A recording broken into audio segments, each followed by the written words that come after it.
For context, I'm a girl. When I was 12, my parents went away for a week to visit family in a different country. They had originally arranged for me to join them, but I begged and begged for them to let me stay here at home. I hated visiting family overseas. Because my older brother, 17, was staying home, they decided in the end to let me stay with him. The first few nights, everything was fine. It was summer break, so I didn't have school, and there was a ton of food in the house. So we just ate, played video games, and watched a lot of TV. This was the first time in my life that I was separated from my parents for more than a couple of days. And for the most part, I was totally and completely in the zone. My brother was very lenient as well. He let me eat whatever I wanted, and stay up super late without telling me to sleep. Partially because he was a kid himself, and partially because we'd always gotten along. In any case, he was still the one in charge. One night, the fourth one if I remember correctly, my brother decided to order a pizza. The food in the house wasn't running out, but my parents had left us with a bit of extra cash, and we hadn't spent any of it yet, so we figured a pizza was in order. He phoned it in at around 8 o'clock in the evening, and we sat in the living room watching a movie while we were waiting. Thus far, he had avoided going out with his friends, because he was afraid of leaving me home alone. So that night, he invited a couple of friends over to join us, Drew and Chance. The four of us were hanging out together and chilling, when suddenly there was a knock at the door. Thinking it was the pizza delivery person, my brother got up to answer it. He ran down the stairs with some cash and nearly unlocked it when Drew quickly shouted, "Hold on." In the living room with Chance, I glanced to the front of the house where Drew was standing, through the upstairs window. He was looking at something outside on the driveway. I went over to see if something was wrong, and I noticed that there was no car parked in the driveway, nor were there any cars parked along the curb. Just my brother's car and our neighbor's car in the distance. My brother came halfway up the stairs to ask what was wrong, and then Drew told him about the car situation, after which my brother said he hadn't invited anyone else to the house. In fact, no one else knew we were home alone that week. Just his two best friends, both of whom were huge dorks and definitely not the type to spread word of a party or anything else. I hadn't told anyone either. We all stood upstairs together, periodically looking through the window until the person who had knocked stepped away from the front door and into our line of sight. The lights in the front of the house were off, and the blinds were closed, so this person couldn't see us. We could, however, see them. Surprisingly, there were two of them, both men. They were on the taller side, and the lower halves of their faces were covered by their jacket collars. Additionally, they were dressed entirely in black. Right away, something felt off. My brother ordered me to wait in the living room. Before that, he had never used that tone with me. I would normally have felt inclined to disobey him, but I could tell by the shakiness in his voice that he wasn't joking around. I promptly stepped away from the window and walked away as my brother and his friends began whispering to each other, debating on what to do. I caught some of it. It seemed the people in the driveway wouldn't go away. They just stood there, waiting. Then one of them approached the door again while the other looked on, and there was another knock. I remember jumping in my skin when I heard it, quickly running to my brother's side. This time, he didn't tell me to go away. Chance suggested answering the door to see what the men wanted, but Drew was firmly against it. Without saying the words out loud, presumably to keep from scaring me, he expressed concern, implying those men meant to harm us in some way. My brother was somewhere in the middle. There was debate in his eyes.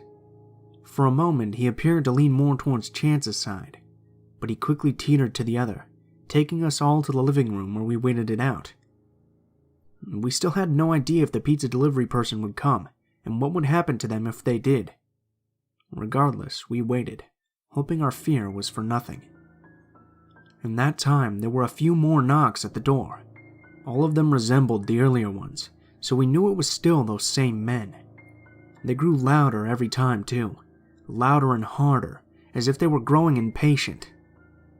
When we heard footsteps coming up the sun deck, we panicked and shut off all the TV, as well as every light in the room. I remember sitting between my brother and Drew while Chance went to the kitchen to grab the phone. Worst comes to worst, we decided we would call the police. If it was a prank, at least we would know. We all knew at this point, though, that it wasn't a prank.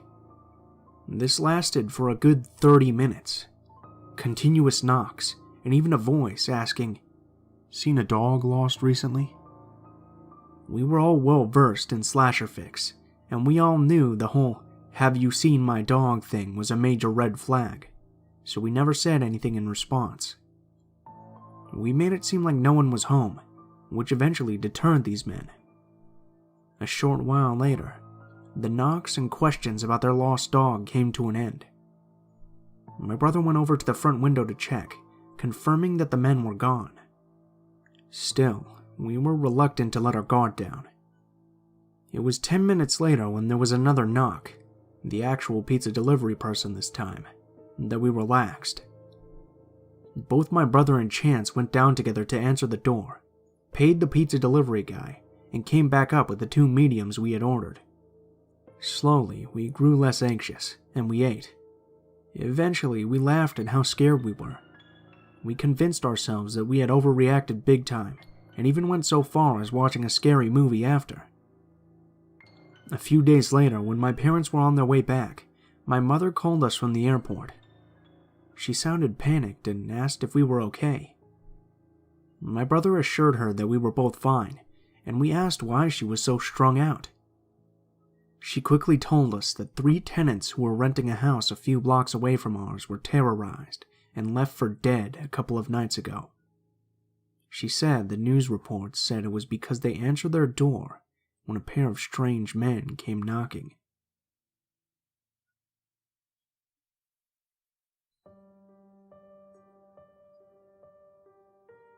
A few years ago, it was my boyfriend's birthday, and I went to surprise him at work.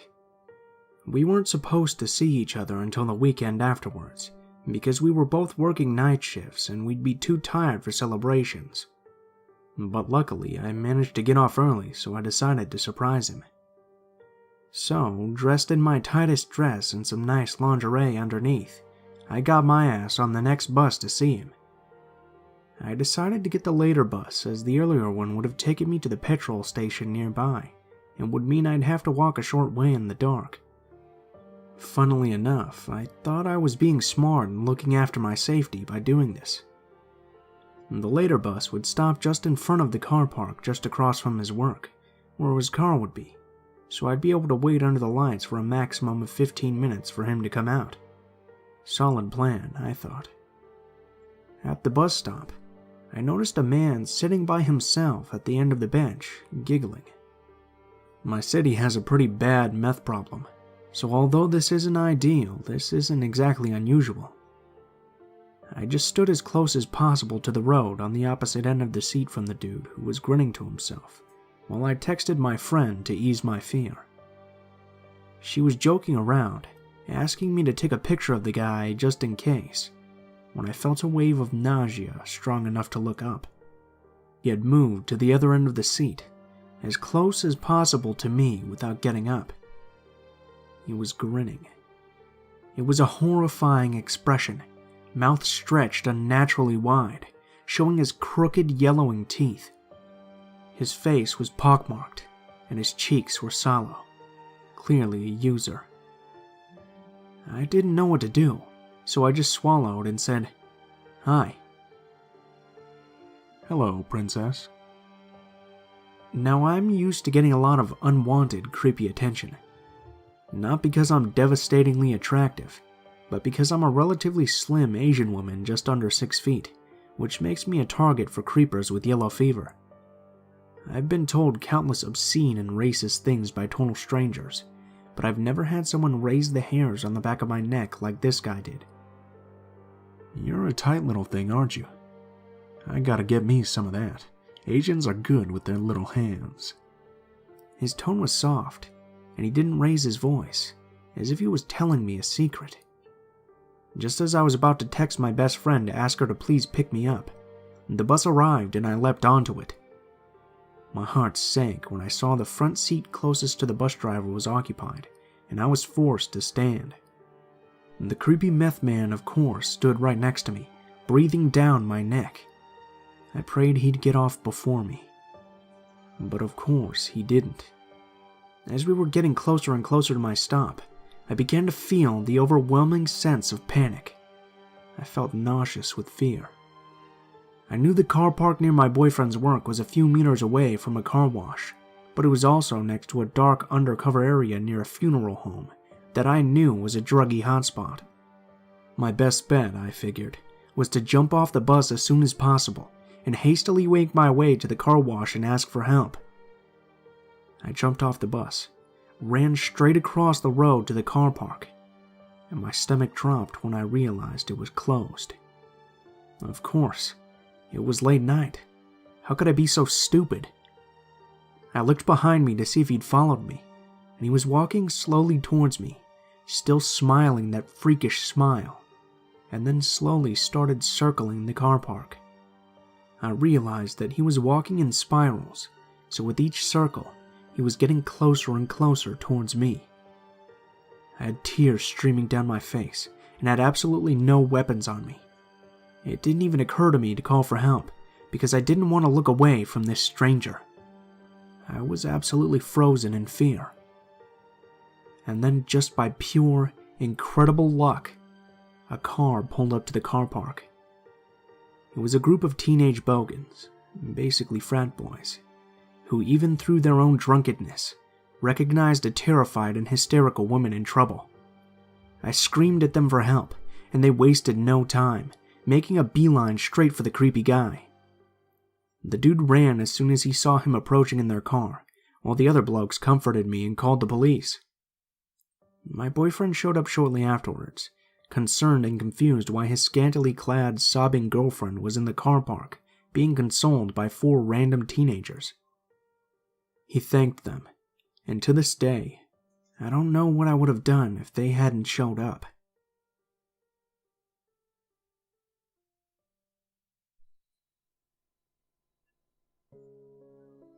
Throughout my entire childhood, my NPD/BPD parents consistently put me in harm's way, as nothing mattered more to them than partying or fighting. I was always being exposed to creepy, ill-intentioned men who happened to be a contact of some kind, so I was stuck dealing with them until they moved on to the next phase of their party days. Read, switch drugs. This is only one of many stories I have where I was in the process of being targeted. In early middle school, I was a bit of a loner due to many insecurities, which put me in a position to be an easy target.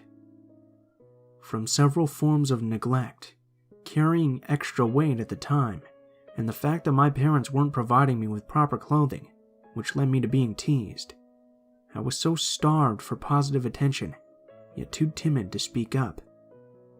I was in advanced classes, which met for lessons in a dimly lit trailer behind the school. We were a tight-knit group because we were special. I'd never felt special before, so the AG group, and the bond I shared with children who otherwise wouldn't pay me any attention due to the huge gap in our socioeconomic status, meant a lot to me.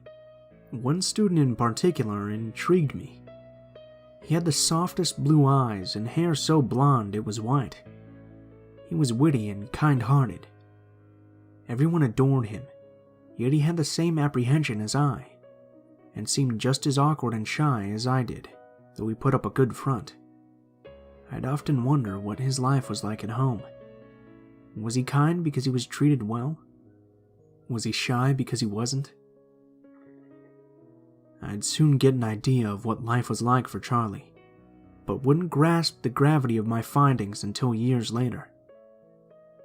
Our local baseball stadium was hosting a variety show, as they did annually, and being my parents weren't available for such things, I tagged along with my older teenage sister.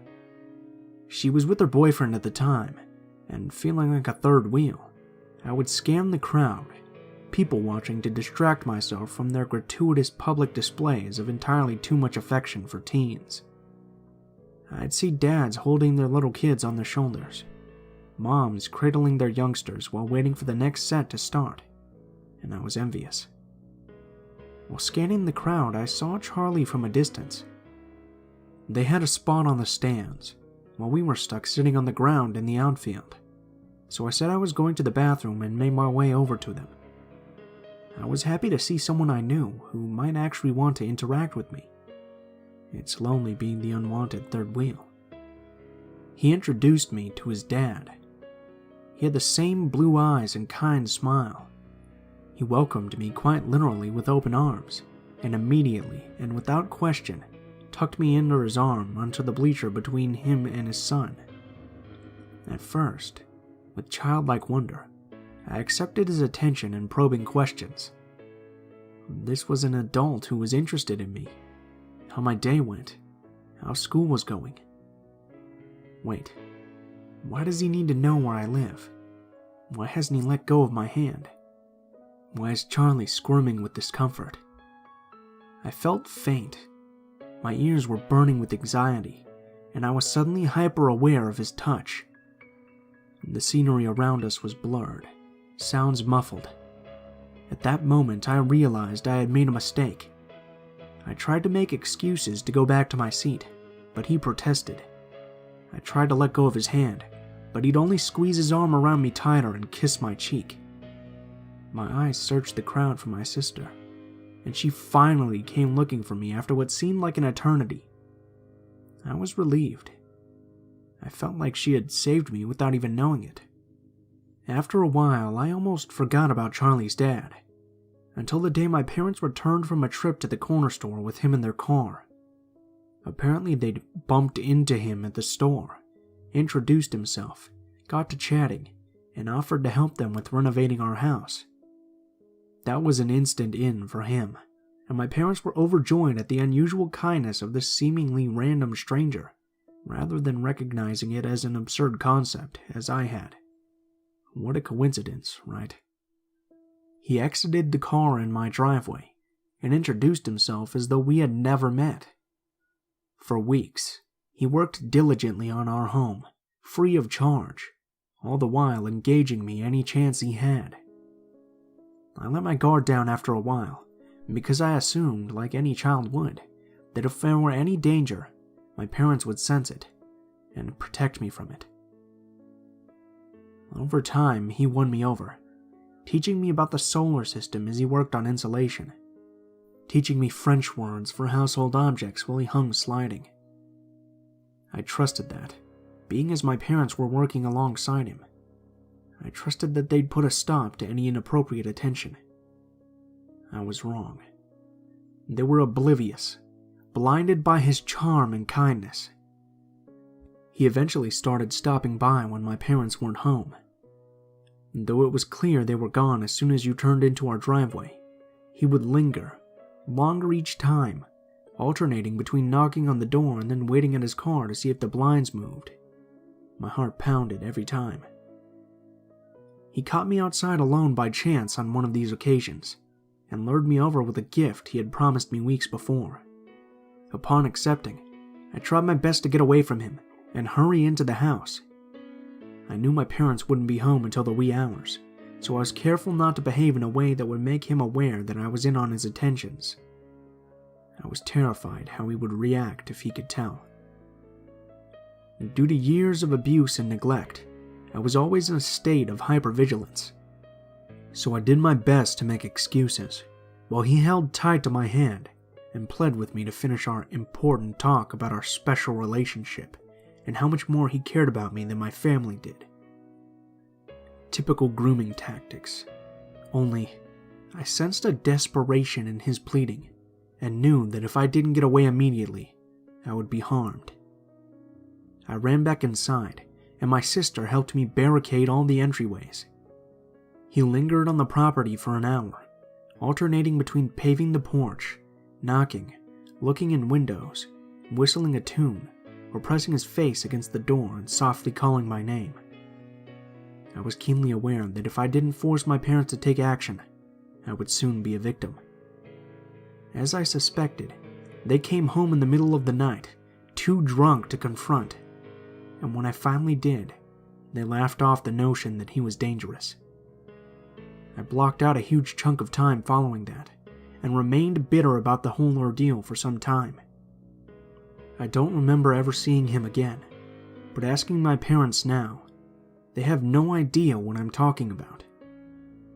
In recent years, I reconnected with Charlie through social media and invited him out with our group. By the end of the night, I'd had a few, and for some reason, casually joked to him that his dad creeped me out. He immediately tensed up, stuttered nervously. He was an odd guy. I tried to discreetly ask questions to get more info on this man. I wanted to Google his name, look for him on the sex offender registry, anything to bring me some closure, but I wasn't able to get anything out of him. I could tell, though, by the way he acted, that he was holding back something sinister. His time with us soon came to a close, and I never saw or heard from him again. To this day, I wonder what Charlie knew. I wondered if that's why his parents were divorced. To this day, I'm hyper-vigilant in the presence of the opposite sex. My daughter is rarely allowed out of my sight. No one is allowed to get too close to her without my having investigated them to some degree, and I have far too many talks with her about the dangers that lurk beyond our front door. I couldn't live with myself if I made the same mistakes as my parents. So my advice to all parents: be aware of your child's surroundings at all times. Be observant. Pay close attention to anyone paying close attention to them, and always watch for the warning signs. Never ignore even the tiniest red flag, because if you do, they could easily become prey.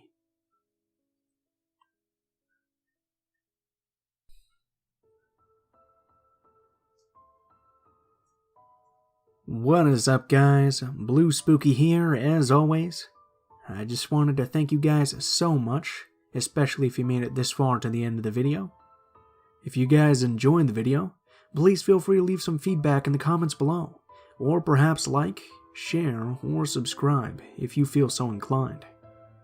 For a small update, the next Q&A is going to be coming up this weekend, so if you have any questions that you'd like to have answered in that video, please feel free to leave your questions in the comments of this video right here, and I'll try to include them if I get the chance. If you guys have any personal stories that you'd like to share, or if you'd just like to chat, go ahead and take a look in the description. In the description below the video, you can find links to all of my social media accounts, including my Facebook, Twitter, and Gmail. Go ahead and send me a message on any of those, and I'll try to include your story in a video, or respond as soon as possible. If you do decide to send in a story, please feel free to include in the tagline what the name of the story is, what the theme is if it has any, and how you would like to be credited in the description of the video that story appears in. If you're ever curious about the music used in my videos, that is also listed in the description. I list the tracks used in the video by name, in the order which they appear, and I also have links to the artists if you enjoy their music and you'd like to check out more of their work. So if you're ever curious about the music, just go ahead and check down there in the description below. Last but not least, if you guys have any constructive criticism, please feel free to leave it in the comments below, as I'm always looking for new ways to improve the channel. Thank you guys so much for watching, and I hope you guys have a wonderful day.